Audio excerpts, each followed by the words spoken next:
শুভ সকাল বন্ধুরা। আজকে আমি এখান থেকে আমার ব্লগটা শুরু করছি। তো চলো, আজকে আমার বাড়িতে অনেক কিছু কাজ আছে। তো গিজার পরিষ্কার করতে আসবে, এসি পরিষ্কার করতে আসবে, ফ্যানগুলো পরিষ্কার করবে। এগুলো হয়নি, আজকাল করছি করে হয়ে ওঠে না। হাজব্যান্ডও ছুটি থাকলে আবার অন্য কাজ থেকে যায়, হয় না। আর ও বাড়িতে না থাকলে না এই সমস্ত কাজ ঠিক আমি ভরসা পাই না। তো যাই হোক, আজকে সেই সমস্ত কাজ শুরু আছে। আর তার সঙ্গে অনেক কিছুই, মানে একটা বাইরে এইসব কাজ করতে থাকলে না বেশ ঝামেলা হয়।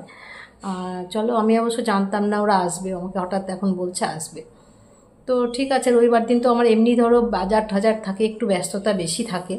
তো তার মধ্যে কাজগুলোও তো করতে হবে ঠিকই। তো চলো, সঙ্গে থাকো, ঠিক হয়ে যাবে আশা করছি। গেছিলাম তো বাজারে, বাজার থেকে এসে এই দেখো বিছানার সব চাদর ঠাদরগুলো তুলে চেঞ্জ করি তো একদিন করে।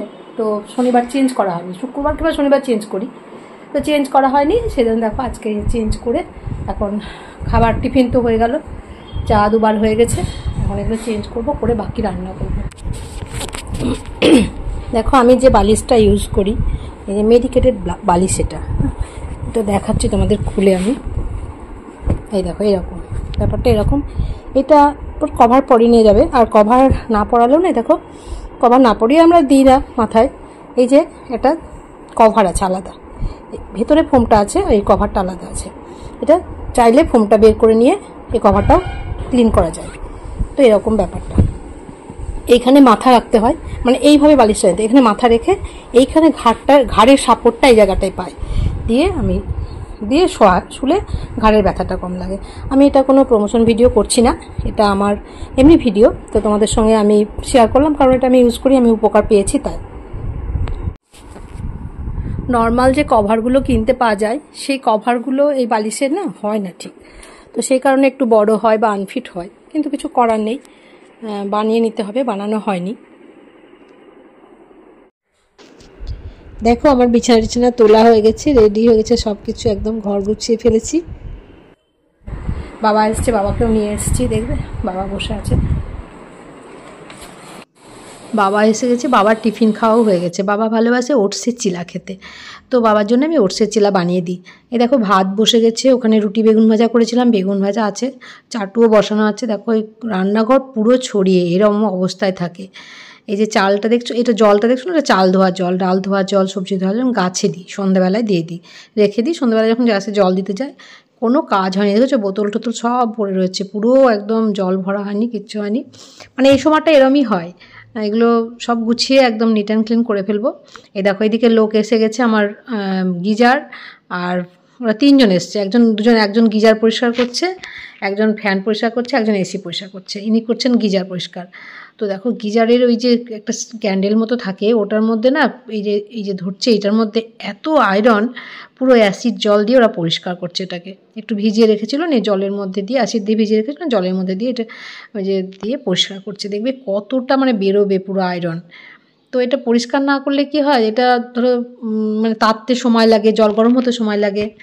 এই দেখো এখানে হচ্ছে ফ্যান পরিষ্কার করছে এই ছেলেটা, আর একজন এসছে, সে করছে তোমার এই যে এসি পরিষ্কার করছে। এসিটা যে বাথরুমের মধ্যে নিয়ে একদম জলে স্প্রে করে, ওদের একটা মেশিন আছে, খুব জোরে স্প্রে করা যায়, সে জলে স্প্রে করে পুরো এসি মেশিনটা খুলে ওরা পরিষ্কার করছে। আবার ইয়েতেও লাগিয়ে আবার ওখানে দিয়ে লাগিয়ে ওরা একটা স্প্রে করে পরিষ্কার করে। তো দেখো এই যে পরিষ্কার করছে। এর আগের বার জানো তো, গরমের সময় প্রচণ্ড কারেন্টের বিল এসেছিলো, তো আমরা বুঝতে পারছিলাম না হঠাৎ করে এত কেন। তারপরে শুনলাম যে এসিটা সার্ভিসিং করানো হয়নি, এই কারণেই নাকি এত বিল। তারপরে আবার এসিটা সার্ভিসিং করানো হলো, পরে আবার দেখা গেলো ঠিক হলো। তো এই দেখো আমার হাজব্যান্ড ওখানে দাঁড়িয়ে আছে, দেখেছো এই যে বললাম না কত বেরিয়েছে লবণের মতো, এই যে আয়রন, এগুলো জমে গেছিলো ক্যান্ডেলের মধ্যে। তো এই দেখো এসির ভেতরটা এরকম করে ওরা সেট করে দিয়ে আবার লাগিয়ে দেবে। তো এই সমস্ত কাজগুলো মানে জিনিস শুধু থাকলেই হয় না, মেনটেন করাটাও একটা ব্যাপার থেকে যায়। চলো, অনেকক্ষণ পর আবার তোমাদের সঙ্গে দেখা করছি। এখন এসছি মেলায়। এটা হচ্ছে চকলেটের ফোয়ারা আর কি। তো দেখছি, এটা আমি খাইনি, শুধু দেখতে এলাম, তাই তোমাদের সাথেও শেয়ার করলাম। এটা আমার কাছে নতুন মনে হলো, চকলেট সিরাপ দিয়ে ওরা বানাচ্ছে, তো ইচ্ছে করলো না খেতে দেখে, তাই তোমাদের সঙ্গে শুধু শেয়ার করলাম। দেখতে ভালো লাগছে, ঠিক আছে। তো ওরা তো বানাচ্ছে বিভিন্ন রকম, মেশিন টেশিন দিয়ে।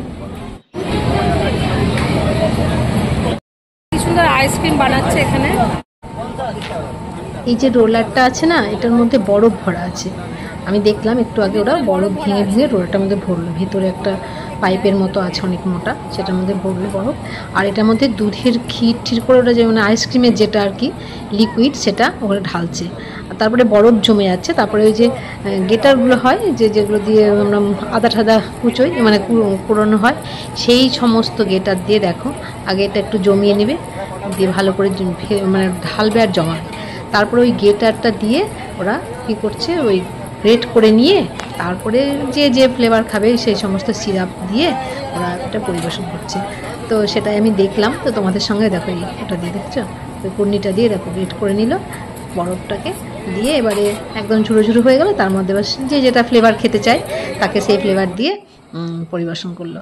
এবার আমরা খাবো কি বলতো, তন্দুর চা। আমি আর ছেলে খাবো তন্দুর চা, আর আমার হাজব্যান্ড খাবে প্লেন চা, আর আমার দেওরের ছেলে এসছে, সে খাবে ওই যে আমরা ওই যে তিনজন ওরা, আর আমি তো আছি সাথে, আর ও খাবে মশলা চা। তো এই তিন রকম চা হচ্ছে। তো তন্দুর চাটা দেখো বানাচ্ছে, তোমার তো সবাই হয়তো দেখেছো, জানো, সবাই জানো। তো তবুও মানে একবার তোমাদের সঙ্গে শেয়ার করলাম যে আমার বেশ ভালো লাগলো। আমিও এর আগে দেখেছি বা খেয়েওছি, আমার ভালো লাগে খেতে। আমার হাজব্যান্ডের আবার ওইসব ভালো লাগে না, নতুন কিছু ট্রাই করতে পছন্দ করে না। তো সেই কারণে ও খাবে প্লেন চা, আর আমার দেওরের ছেলে খাবে এমনি চা। বলে বম্মা আমি এমনি চা খাবো, মশলা চা খাবো। ঠিক আছে মশলা চা, আর আমি আর ছেলে খাবো তন্দুর চা। তো চলো সেই চা বানানো দেখে নাও একটুখানি।